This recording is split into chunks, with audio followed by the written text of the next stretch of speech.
Hello बच्चों, स्वागत है आपका केवी इंस्टीट्यूट मुंडावर द्वारा संचालित यूट्यूब चैनल करम विद्या मंदिर पे। तो बच्चों, आज की वीडियो में हम कक्षा 12 चैप्टर 4 विद्युत धारिता का टॉपिक पढ़ रहे हैं कि समांतर प्लेट संधारित्र की धारिता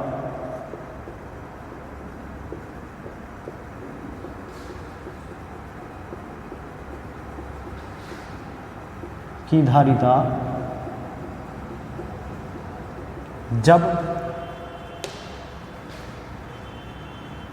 उनके मध्य विभिन्न परावैद्युत पदार्थ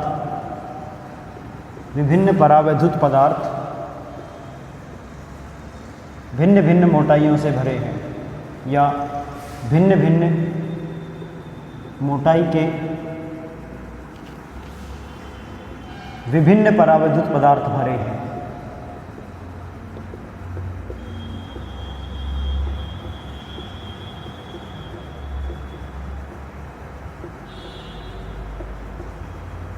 ओके, ठीक है।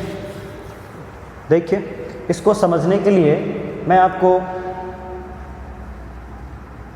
वो वाला टॉपिक रिवाइज करवा रहा हूं जिसमें आपने पढ़ा था कि समांतर प्लेट संधारित्र की धारिता जब उसके मध्य एप्सिलॉन आर तथा टी मोटाई का पराविद्युत पदार्थ भरा हो।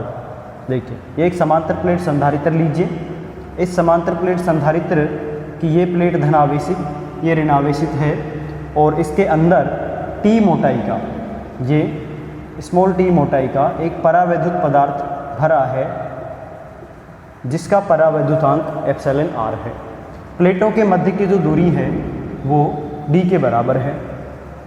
ठीक है। अच्छा, जब मैं परावैद्युत पदार्थ को नहीं भरता हूँ इसके अंदर, तो यहाँ पे हवा माध्यम भरा हुआ है। हवा माध्यम भरा होने के कारण इस पे जो विद्युत क्षेत्र उत्पन्न होगा इन दोनों प्लेटों के बीच में वो होता है E0। विद्युत क्षेत्र कितना है? A0। जब हवा माध्यम, जब प्लेटों के मध्य हवा है या निर्वात है। अब मैं इसके अंदर टी मोटाई का ये परावैद्युत पदार्थ भर देता हूँ तो क्या होगा? विद्युत क्षेत्र बदलेगा, विद्युत क्षेत्र का मान बदलेगा। विद्युत क्षेत्र दो भागों में डिवाइड हो जाता है। एक तो हवा के कारण विद्युत क्षेत्र, हवा माध्यम में विद्युत क्षेत्र, दूसरा ये परावैद्युत पदार्थ जो भरा हुआ है इसमें विद्युत क्षेत्र। ठीक है। यहाँ पे अगर मैं विभव का मान ज्ञात करूँ जब हवा माध्यम में, तो V नोट बराबर था E नोट इंटू डी के बराबर। V बराबर ED होता है। तो इन प्लेटों के मध्य विभवांतर ये होता जब हवा माध्यम भरा हुआ है। पहले की बात करें, अब मैंने ये भर दिया यहाँ पे, तो विभवांतर अलग हो जाएगा। तो वो विभवांतर क्या होगा? वो विभवांतर होगा हवा माध्यम में विभवांतर प्लस परावैद्युत माध्यम में विभवांतर। ठीक है। तो यानी कि कुल विभवांतर मैंने ज्ञात किया था ऐसे, हवा माध्यम में विभवांतर प्लस परावैद्युत माध्यम में विभवांतर,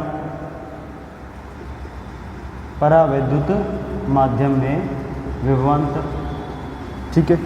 तो V बराबर हवा माध्यम में विभवांतर कितना होगा? विभवांतर का फॉर्मूला ये इससे लिखेंगे E नोट इंटू।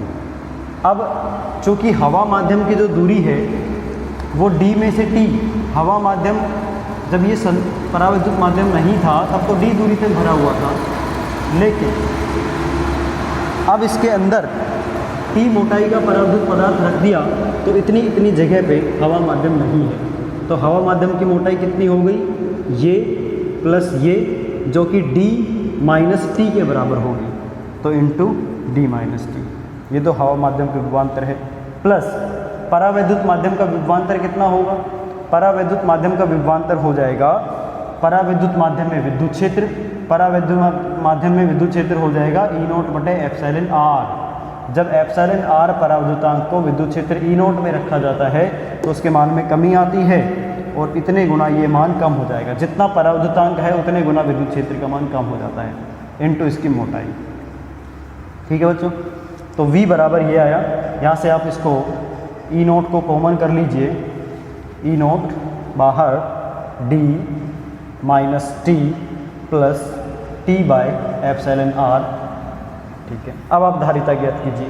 चूँकि धारिता बराबर होता है C बराबर Q by V. Okay, Q by V. यहाँ पे भी आप ई नोट की वैल्यू लिख सकते हो। ई नोट समांतर प्लेट संधारित्र की प्लेटों के मध्य विद्युत क्षेत्र की वैल्यू होती है सिग्मा बाई एप्सिलॉन नोट, और सिग्मा बराबर होता है Q बाई ए। तो ये हो जाएगा, यानी कि V बराबर हो गया Q by A epsilon naught into D minus T plus T by epsilon R. ठीक है, ये हमारा मान यहाँ पे रखिए। तो C बराबर Q by A epsilon naught into D minus T plus T by epsilon R. Q से Q कैंसिल। ठीक है, एप्सिलॉन नोट ए ऊपर लिखा जाएगा, तो C बराबर epsilon naught A divided by D minus T plus T by epsilon R, T by epsilon R. ये formula मैंने आपको करवाया था।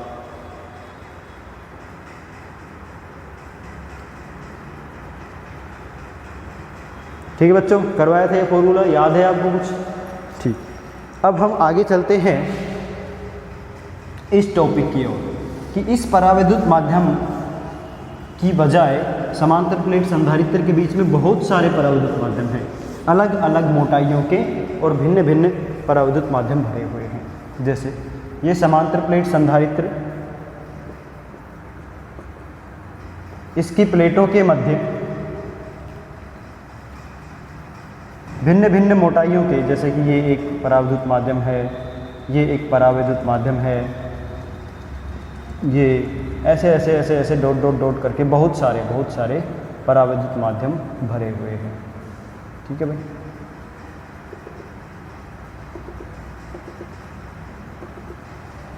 ऐसे इसकी मोटाई है T1, इसकी मोटाई T2, मान लो T3, और ये है Tn मोटाई का। n परावैद्युत माध्यम भरे हैं। इसका परावैद्युतांक है एप्सिलॉन R1, इसका एप्सिलॉन R2, इसका एप्सिलॉन R3, इसका एप्सिलॉन Rn, ऐसे। और प्लेटों के मध्य की जो दूरी है वो d के बराबर है। ठीक है, ये जो जगह बच गई, यहाँ पे हवा भरी हुई है, इसमें और इसमें हवा भरी हुई है। तो हवा माध्यम की दूरी कितनी हो जाएगी?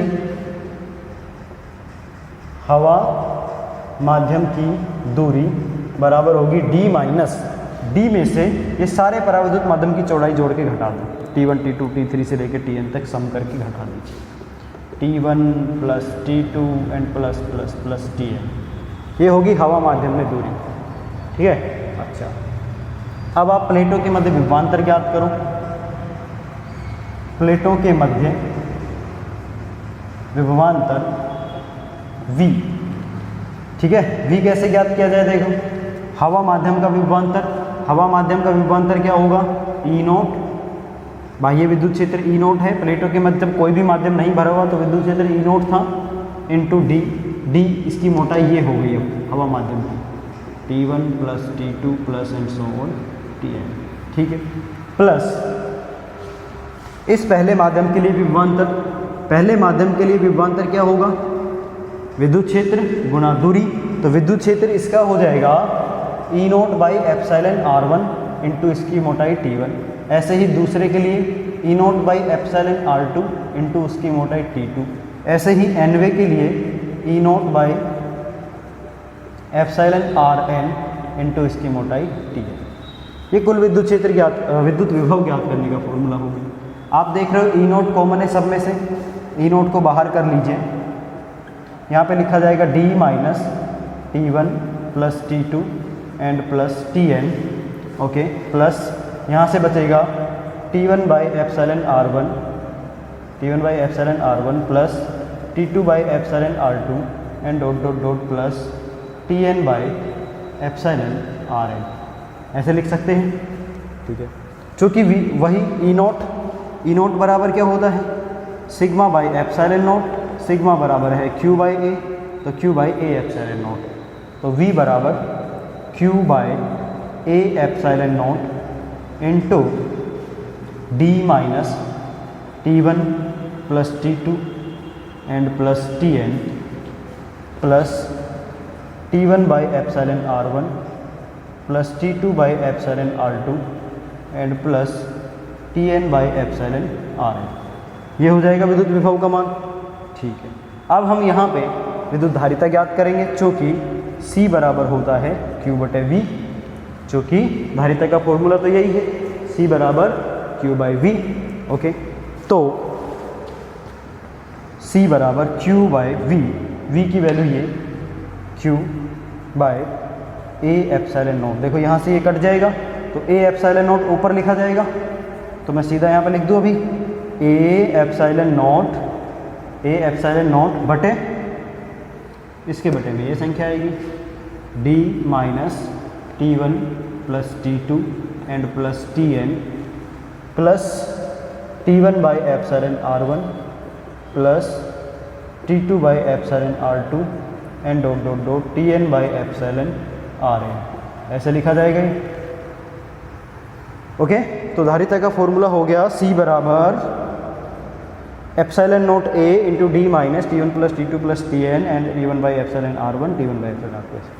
ठीक है, ये है समांतर प्लेट संधारित्र की धारिता जब उसके मध्य भिन्न भिन्न मोटाई के विभिन्न पराविद्युत पदार्थ भरे हुए हों। ठीक है, ये अलग अलग पराविद्युत पदार्थ है, ये अलग अलग पराविद्युत पदार्थ इसके अंदर भरे हुए हैं, तो धारिता का फॉर्मूला ये होगा। अब देखिए यहाँ पे, अब मैं ये मान लेता हूँ कि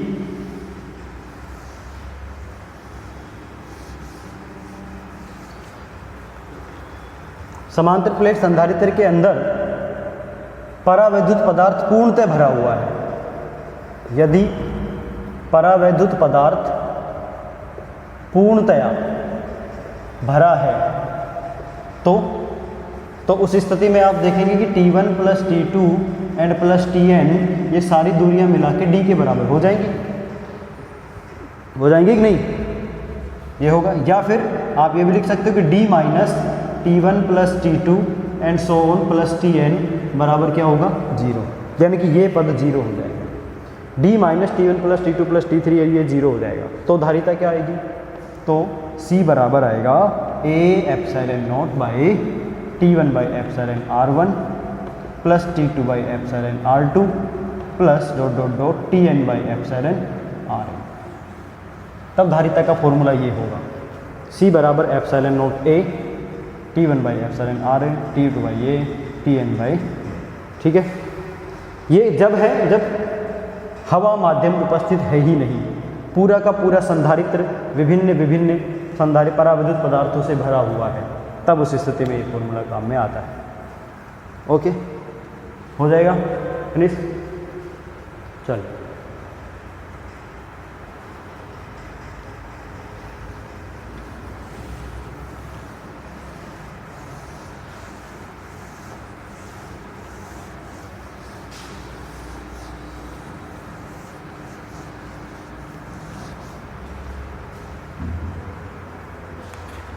क्वेश्चन देखिए, एग्जाम्पल 4.11।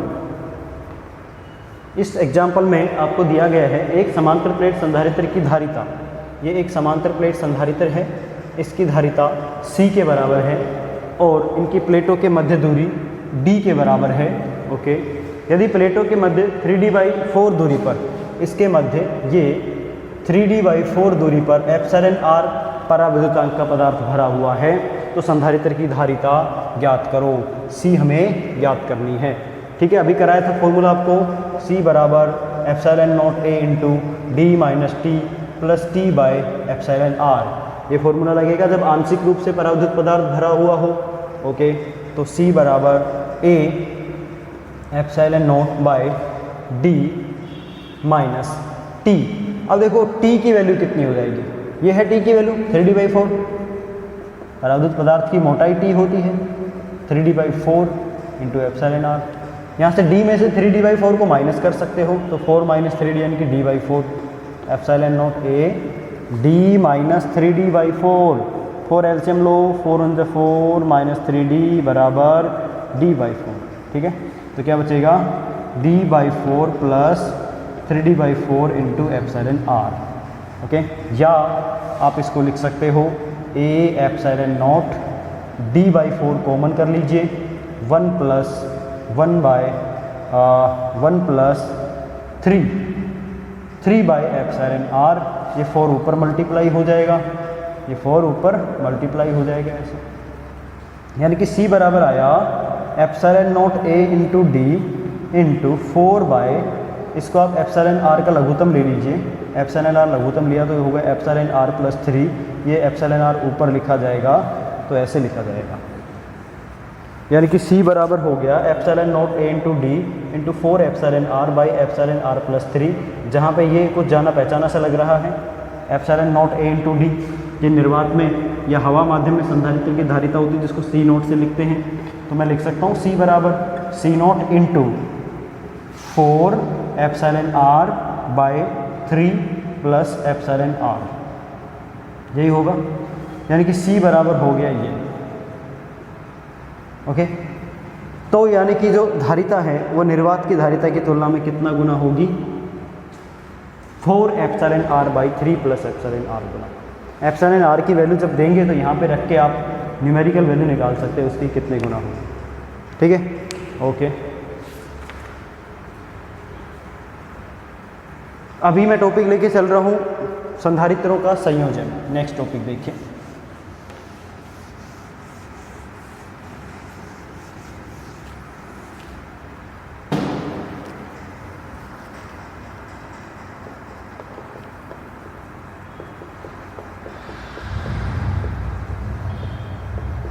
संधारित्रों का संयोजन, कॉम्बिनेशन ऑफ कैपेसिटर।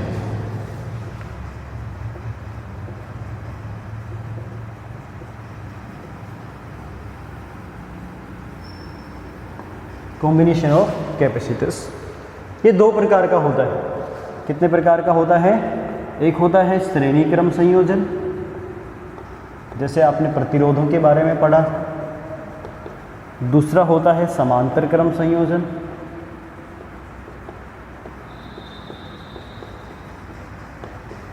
ठीक है।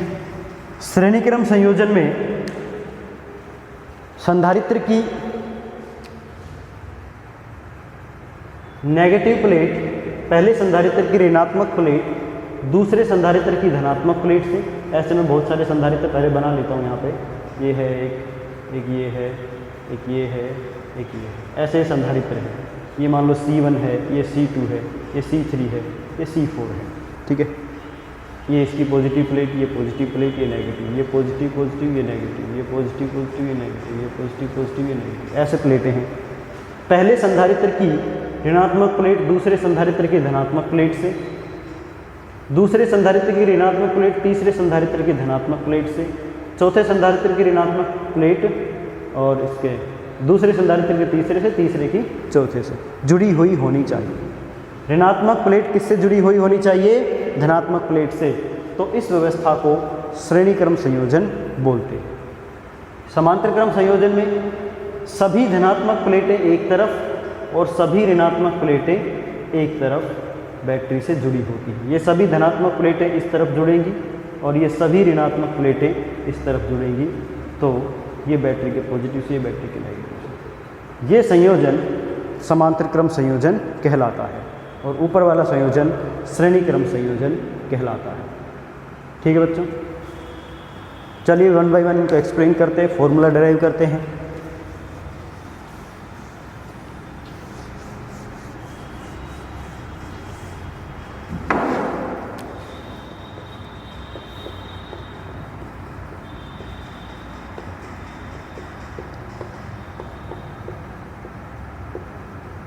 श्रेणी क्रम संयोजन, ओके। देखिए,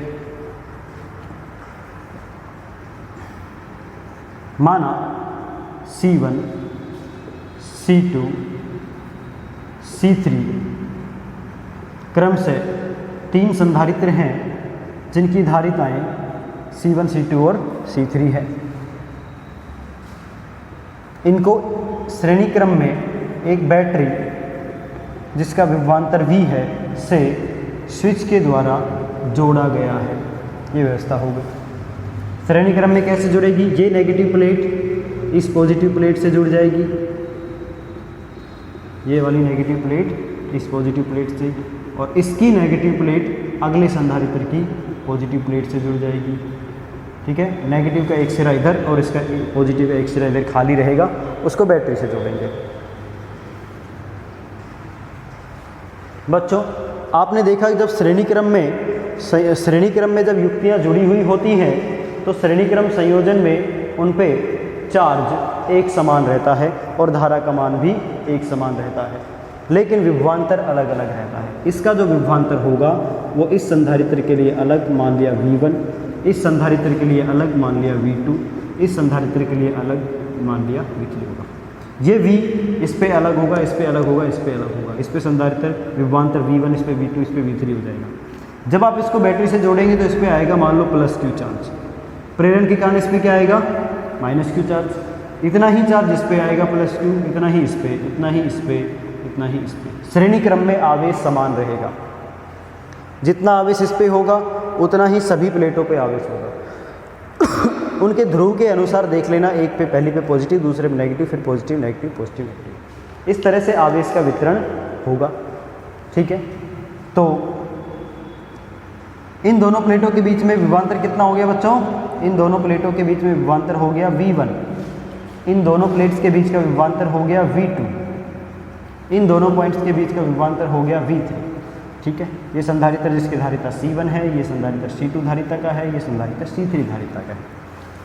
तो विभवांतर V 3 भागों में बट गया, तो हम लिखेंगे, चूँकि V बराबर लिख सकते हैं V1 + V2 + V3 लिख सकते हैं। ठीक है, चित्र से मैं V1 की वैल्यू निकालने की कोशिश करता हूँ। V1 बराबर, देखो V बराबर क्या होता है? Q/C होता है, तो इसका आवेश तो Q है, इसकी धारिता C1 है, विभव V1 है, तो हम क्या लिखेंगे? V1 बराबर Q/C1, V1 बराबर Q/C1, V2 बराबर Q/C2, V3 बराबर Q/C3 लिख सकते हैं ऐसे। V1 बराबर Q/C1, V2 बराबर Q/C2, V3 बराबर Q/C3। ये सारे मान समीकरण 1 में रख लीजिए। तो Q/C1 + Q/C2 + Q/C3, ओके, ठीक है, Q कॉमन कर लीजिए, चलो इतना रहने दो अभी। अब यदि मैं ये मान लूँ कि ये पूरा संयोजन जिसमें 3 संधारित्र जुड़े हुए हैं, इसकी तुल्य धारिता CS है। क्या? CS। यदि संयोजन की तुल्य धारिता, यदि संयोजन की तुल्य धारिता CS है तो मैं सर्किट को कुछ ऐसा बना सकता हूँ, इस सर्किट को मैं कुछ ऐसा मान सकता हूँ कि ये एक ही संधारित्र है जिसकी धारिता है CS और उसको ये V वोल्ट की बैटरी से जोड़ा गया है।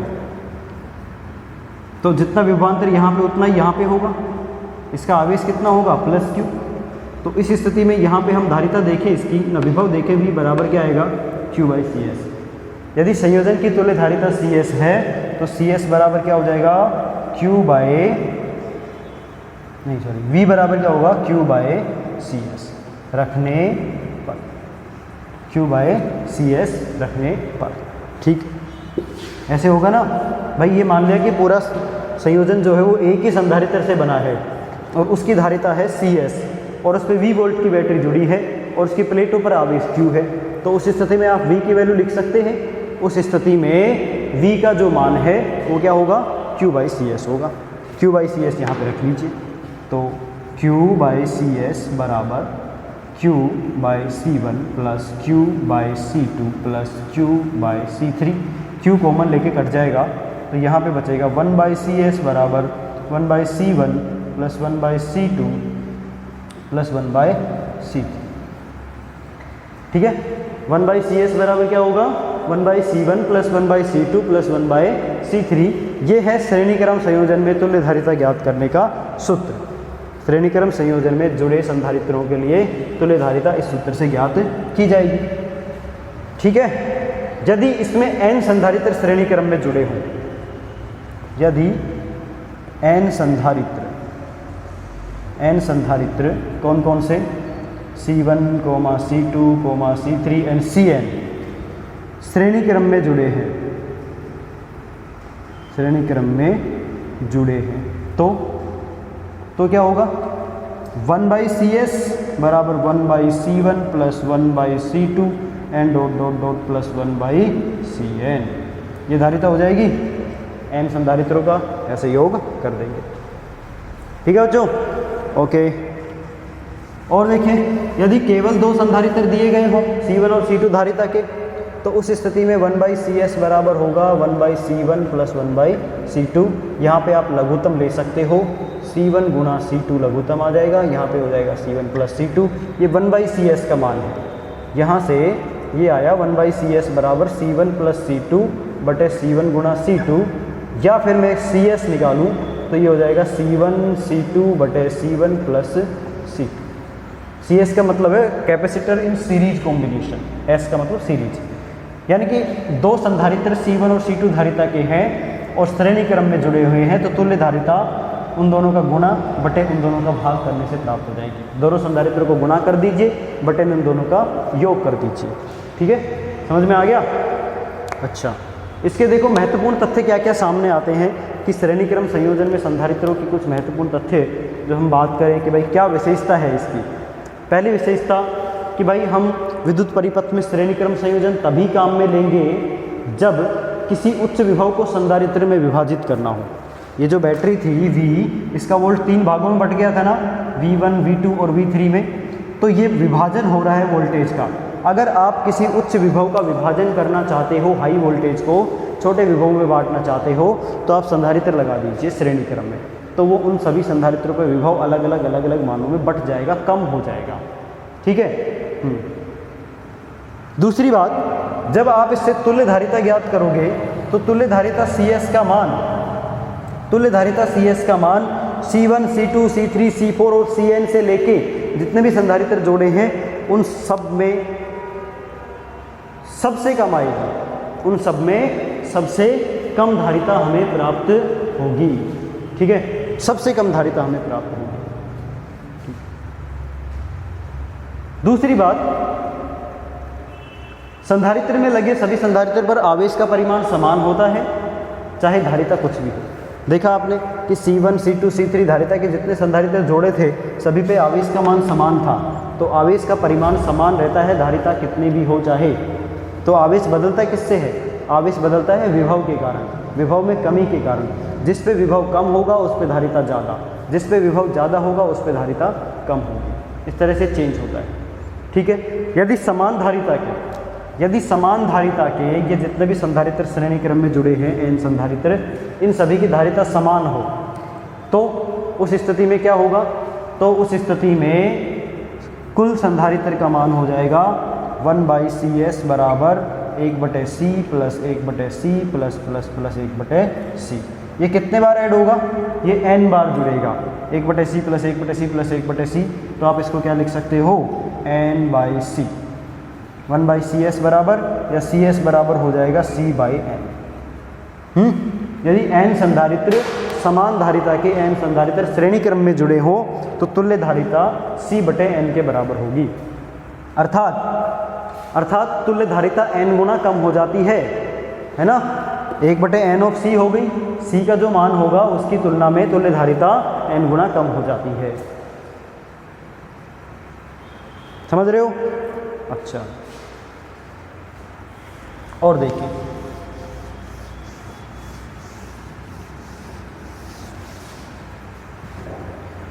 अगला पॉइंट हम लेके चले कि यदि संधारित्र की प्लेटों के मध्य अलग अलग पराविद्युतांक के पदार्थ भर दिए जाएं और भिन्न भिन्न मोटाई के, तो उस केस में हम उसको कैसे लिख सकते हैं?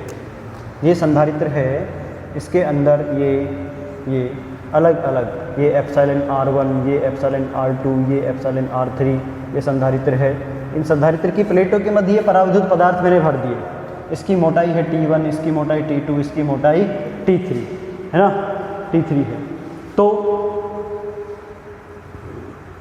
तो ये जो संधारित्र है ये ऐसे रहेंगे। देखो, इस पे प्लस आवेश आया इस संधारित्र की प्लेट पर, यहाँ पे प्रेरण के कारण माइनस, यहाँ पे माइनस आवेश आया, यहाँ पे प्रेरण के कारण प्लस आवेश आ जाएगा। तो ये वाली प्लेट भी धनावेशित रहेगी और ये वाली प्लेट भी ऋणावेशित। तो देखो क्या होगा, यहाँ पे प्लस माइनस, एक संधारित्र तो ये बन गया, ये बन गया, ये वाली प्लेट प्लस और ये वाली प्लेट इसकी माइनस, इसकी मोटाई है T1, परावर्तकांक है एप्सिलॉन R1।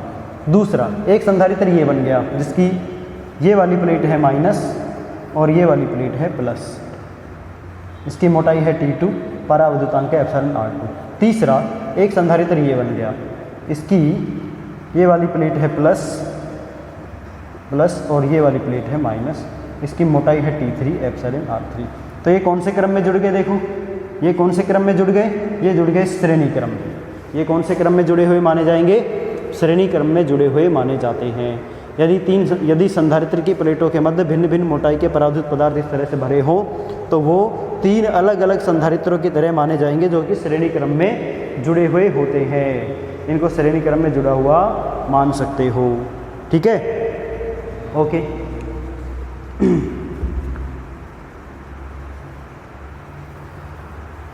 धारिता भी ज्ञात कर सकते हो इनकी।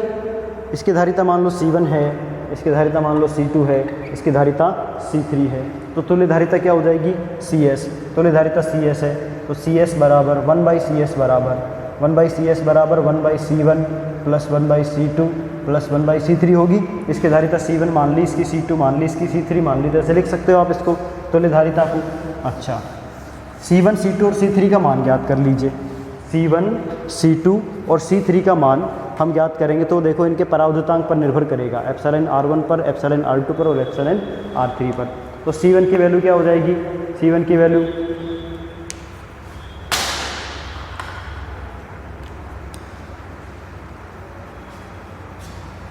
अगर इनके मध्य कोई परावर्तकांक नहीं भरा होता, कोई परावर्तकांक नहीं भरा होता, मान लो ये नहीं बना होता, तो उस स्थिति में धारिता का फॉर्मूला क्या आया था? Epsilon not A/D, epsilon not A/D आया था। ठीक है, अब इसके अंदर T, इसकी मोटाई जो है वो T1 है, तो एप्सिलॉन नॉट A/T1 हो जाएगी इसकी धारिता, और इसके अंदर एप्सिलॉन R1 परावर्तकांक भरा हुआ है तो धारिता इतने गुना बढ़ जाएगी। तो कुल मिला के इसकी धारिता क्या हो जाएगी? Epsilon not epsilon R1 into A/T1। ठीक है, समझे कि नहीं समझे? यानी कि 1/C1 बराबर हो जाएगा, मैं C1 की वैल्यू लिखूँ यहाँ पे, तो C1 की वैल्यू देखो क्या आएगी? Epsilon not A/T1 into epsilon R1। C2 बराबर कितना आएगा? Epsilon not A/T2 into epsilon R2। C3 बराबर क्या होगा? एप्सिलॉन नॉट A, ये C3 बराबर है A/T3 इंटू एप्सिलॉन R3। ठीक है, ये धारिताएँ होंगी।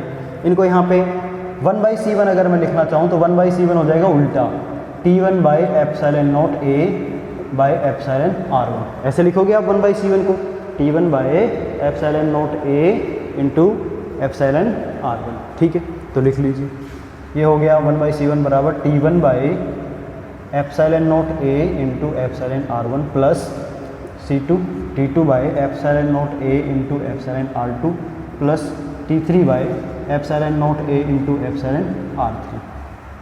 ठीक है बच्चों, क्या कॉमन आ रहा है? 1/CS बराबर 1/एप्सिलॉन नॉट A को बाहर करिए, यहाँ पे बचेगा T1 by epsilon R1 plus T2 by epsilon R2 plus T3 by epsilon R3। ठीक है, इसमें ये चीज़ मान के चल रहे हैं कि जितने भी संधारित्र हैं इनके प्लेटों का क्षेत्रफल समान है। ठीक है, ओके। 1/CS बराबर कितना आ गया? 1/एप्सिलॉन ये। और CS का मान निकालें तो CS का मान निकालने के लिए इसको उलट दीजिए। उलटने पर एप्सिलॉन नॉट A ऊपर, एप्सिलॉन नॉट A ऊपर divided by T1 by epsilon R1 plus T2 by epsilon R2 plus T3 by epsilon R3। ठीक है, ये तुल्य धारिता ज्ञात करने का फॉर्मूला हो गया। कब? जब किसी समांतर प्लेट संधारित्र के मध्य भिन्न भिन्न परावर्तकांक वाले, भिन्न भिन्न मोटाई के, समान क्षेत्रफल वाले परावर्तित पदार्थ भरे हों पूर्ण रूप से, उस स्थिति में तुल्य धारिता का फॉर्मूला ये आता है। यही करवाया था मैंने। देखो, ये श्रेणी क्रम में जुड़े हुए होंगे और श्रेणी क्रम में जुड़े हुए होने के कारण इनकी तुल्य धारिता ये हो जाएगी। इससे पहले भी ये फॉर्मूला हम करवा चुके हैं। देखो इसकी तरफ ध्यान से।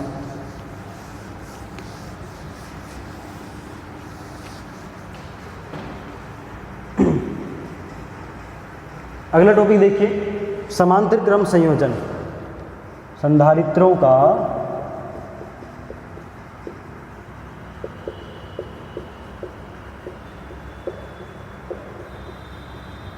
समांतर क्रम संयोजन, संधारित्रों का समांतर क्रम संयोजन। ठीक है बच्चों,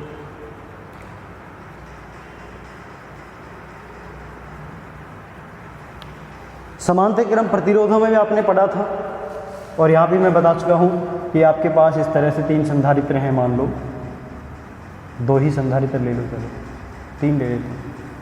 ये 3 संधारित्र हैं, एक प्लेट प्लस आवेश से आवेशित है, ये भी प्लस है, ये भी प्लस है, ये माइनस है, ये माइनस है, ये माइनस है।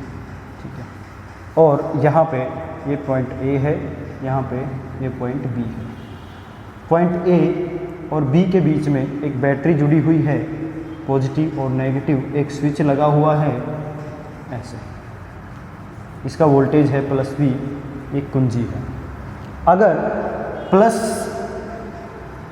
आवेश से आवेशित प्लेटें एक बिंदु पर, माइनस आवेश से आवेशित प्लेटें दूसरे बिंदु पर इस तरह से जुड़ी हुई है, तो इस व्यवस्था को बोलते हैं समांतर क्रम संयोजन। इस समांतर क्रम संयोजन में सभी एक जैसी प्लेटें एक तरफ और दूसरी एक जैसी प्लेटें दूसरी तरफ बैटरी से जुड़ी हुई होती हैं। ठीक है, माना इसकी धारिता है C1, इसकी धारिता है C2, इसकी धारिता है C3। ठीक है, इस स्थिति में आप देखेंगे कि ये संधारित्र C3 A और B के बीच में जुड़ा हुआ है, तो इसके मध्य विभवांतर V होगा। ऐसे ही संधारित्र C2 A और B के बीच में जुड़ा हुआ है, इसके मध्य भी विभवांतर V होगा। ऐसे ही संधारित्र C1 A और B के बीच में जुड़ा हुआ है, इसके मध्य भी विभवांतर V होगा। यानी कि इसका विभवांतर, इन दोनों प्लेटों के बीच विभवांतर V है, इसका भी विभवांतर V है और इसका भी विभवांतर V के बराबर है। ठीक है, संधारित्र C3 है, ये C2 है, ये संधारित्र C1 है। प्रत्येक संधारित्र का विभवांतर समान है बैटरी के विभवांतर के बराबर। जब युक्तियाँ समांतर क्रम संयोजन में जुड़ी हुई होती हैं तो उन पे प्रत्येक पे विभवांतर समान होगा, बट आवेश और धारा का मान अलग अलग होगा।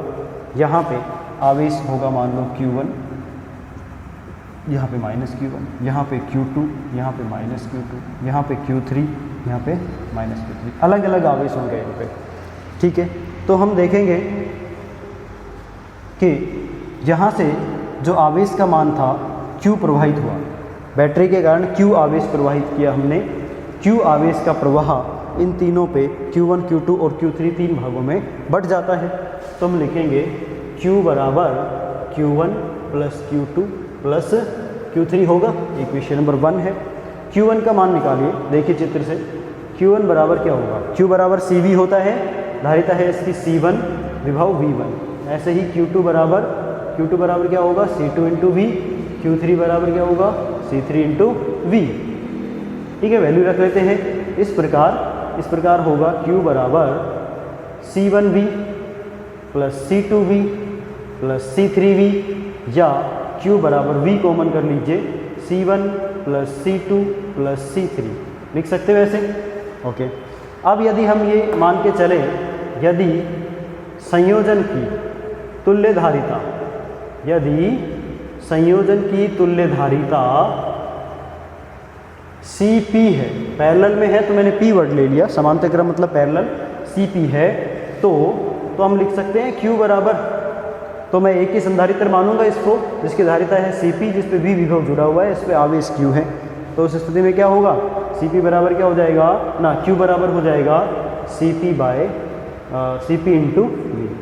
Q बराबर CP इंटू V रखने पर रख लीजिए यहाँ पे CP इंटू V बराबर V into C1 plus C2 plus C3। ठीक है, V से V कैंसिल, तो CP बराबर हो गया C1 plus C2 plus C3। ये है समांतर क्रम संयोजन में जुड़े संधारित्रों की तुल्य धारिता, जो कि श्रेणी क्रम में जुड़े प्रतिरोधों की धारिता के जैसा आता है ना।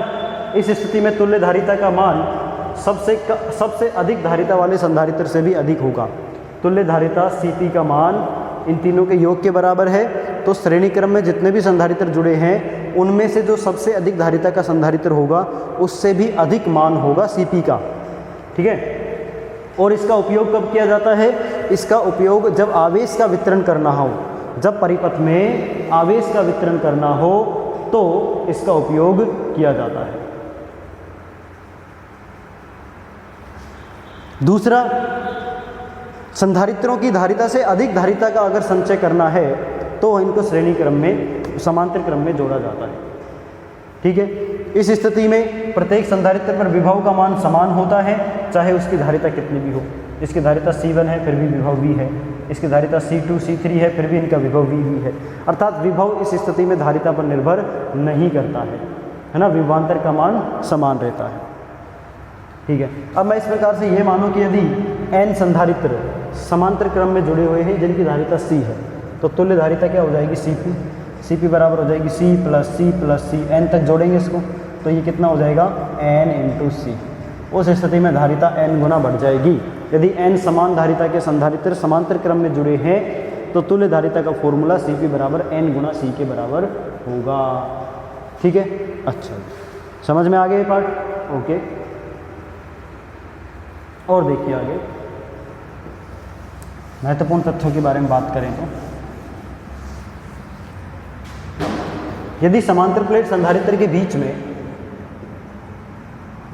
इस प्रकार से भिन्न भिन्न क्षेत्रफल वाले पराविद्युत पदार्थ रख देते हैं जिनका पराविद्युतांक epsilon r1, epsilon r2, epsilon r3, ठीक है, ऐसे ये भरे हुए हैं। इसकी प्लेटों का क्षेत्रफल A1 है, इसका A2 है, इसका A3 है। ऐसे भिन्न भिन्न क्षेत्रफल वाले और भिन्न भिन्न पराविद्युतांक वाले पराविद्युत पदार्थ इस प्लेटों के बीच में रख दिए जाए। ये दूरी d के बराबर है। ये प्लस प्लेट हो जाएंगी सारी और ये सारी माइनस प्लेट हो जाएंगी। तो इस स्थिति में देखेंगे आप, सारी प्लस प्लेटें एक तरफ जुड़ रही हैं P बिंदु पर, ये प्लस भी इधर, ये वाली प्लेट भी इधर, ये वाली प्लेट भी इधर, और ये सारी माइनस प्लेटें इस तरफ जुड़ी हुई हैं। तो मतलब कि ये संयोजन कैसा होगा, समांतर क्रम संयोजन हो जाएगा इस प्रकार से कि ये एक संधारित्र है, ये एक संधारित्र है, ये एक संधारित्र, इनकी सभी की धनावेशित प्लेटें इस तरफ बिंदु P पे जुड़ी हुई हैं और सभी की ऋणावेशित प्लेटें इस तरफ बिंदु Q पे जुड़ी हुई हैं। इसका पराविद्युतांक है एप्सिलॉन r1, इसका पराविद्युतांक एप्सिलॉन r2, इसका एप्सिलॉन r3 है। ठीक है, इसकी प्लेटों का क्षेत्रफल A1 है, इसकी प्लेटों का क्षेत्रफल A2 और इसकी प्लेटों का क्षेत्रफल A3 है। और इनकी धारिताएँ ये C1, ये C2 और ये C3 है। इस स्थिति में आप इनकी तुल्य धारिता ज्ञात कर सकते हो। C1 बराबर कितना होगा बच्चों, C1 बराबर हो जाएगा epsilon naught into A1 by D। प्लेटों के बीच की दूरी, प्लेटों के बीच की दूरी कितनी रहेगी, प्लस और माइनस, ये प्लस और माइनस की प्लेटों के बीच की दूरी तो D के बराबर ही होगी। तो D epsilon not A1 into D into epsilon R1, यही होगा। इस संधारित्र की धारिता कितनी हो जाएगी, epsilon not A1 into D by epsilon into epsilon R1। ऐसे ही C2 ज्ञात करूं तो C2 बराबर देखिए epsilon naught A2 by D into epsilon R2। C3 बराबर epsilon naught A3 by D into epsilon R3। ऐसे इनकी धारिताएं हो जाएंगी, C1, C2, C3 के मान होंगे। ठीक है, चूँकि ये समांतर क्रम में जुड़े हुए हैं तो इनकी तुल्य धारिता हो जाएगी Cp बराबर C1 plus C2 plus C3। ठीक है, सबका योग कर दीजिए, इसको सबको जोड़ देना, सबको जोड़ने से आपको तुल्य धारिता प्राप्त हो जाएगी। ठीक है, तो आज की वीडियो में इतना ही। नेक्स्ट वीडियो में मिलते हैं कुछ इंटरेस्टिंग से क्वेश्चंस के साथ जिनमें हम संधारित्रों के श्रेणी क्रम और समांतर क्रम संयोजन का उपयोग करके उन क्वेश्चंस को सोल्व करने का प्रयास करेंगे। ठीक है, पढ़ते रहिए, तब तक थैंक यू।